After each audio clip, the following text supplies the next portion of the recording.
My name's Kea, I'm a mum midwife, and I'm going to talk about how to take care of yourself and your partner in the postpartum period.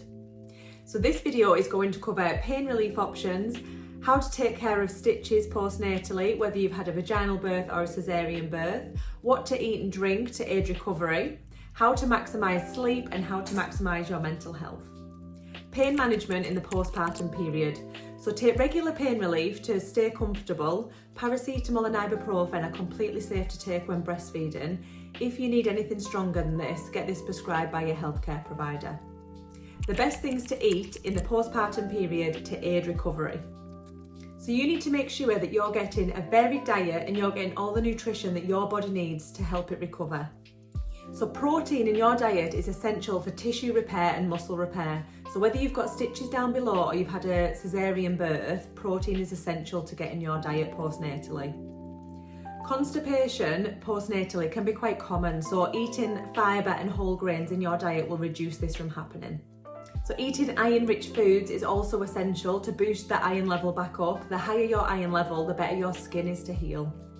So make sure you're getting fruit and veg in your diet as well. This boosts your immunity and aids the healing process.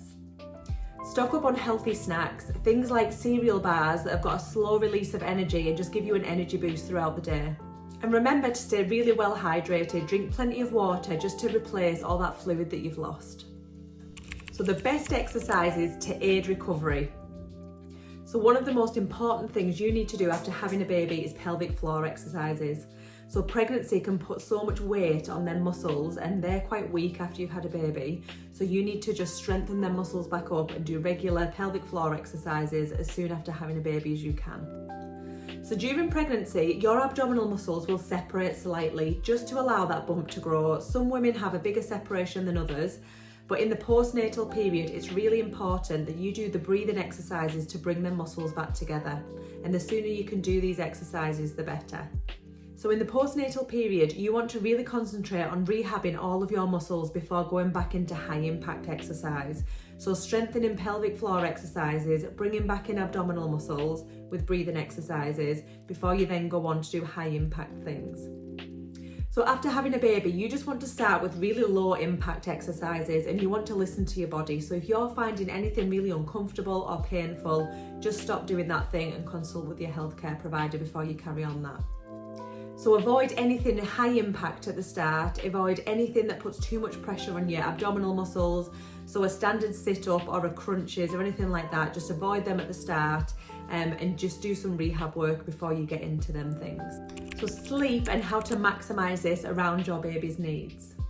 So I know this is easier said than done, but try and prioritise rest and prioritise sleep. When your baby sleeps through the day, try and get a nap. If you're up all night feeding, you need to sleep at some point, so you need to try and prioritise this in the day when you can. So try and establish a calming bedtime routine for your baby.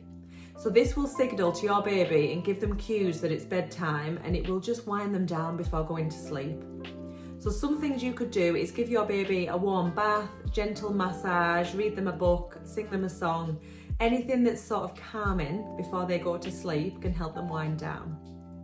So frequent day feeds. If you feed your baby really frequently through the day, try and wake them, stimulate them, get them to feed really regular, and then hopefully overnight they might settle for that longer period of time.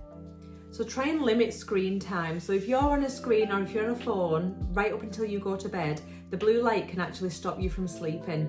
So try and not have any screen time for at least an hour before you go to bed, and hopefully that'll just optimise your sleep slightly. And try and share nighttime responsibilities where possible. I know this is hard when you're breastfeeding, but you could share other responsibilities such as nappy changes, winding, and just general comforting baby. So how to take care of your mental health and support self-care. So first of all, accept help and support of other people. So if people are offering to help you or help you with household things or other jobs outside of the house, such as dog walks, school runs, accept that help of other people. You can't do everything all at once while trying to recover.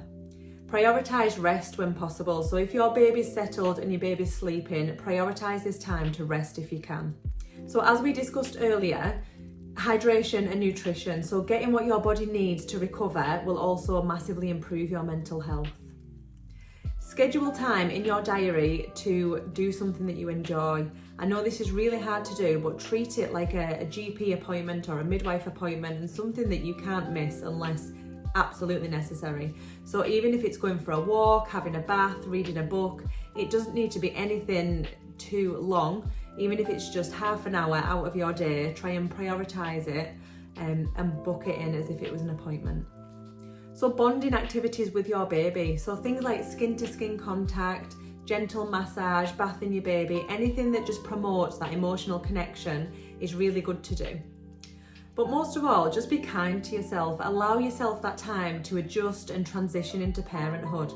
It is a really hard adjustment to make sometimes, and you just need to give yourself time to recover and adjust to this.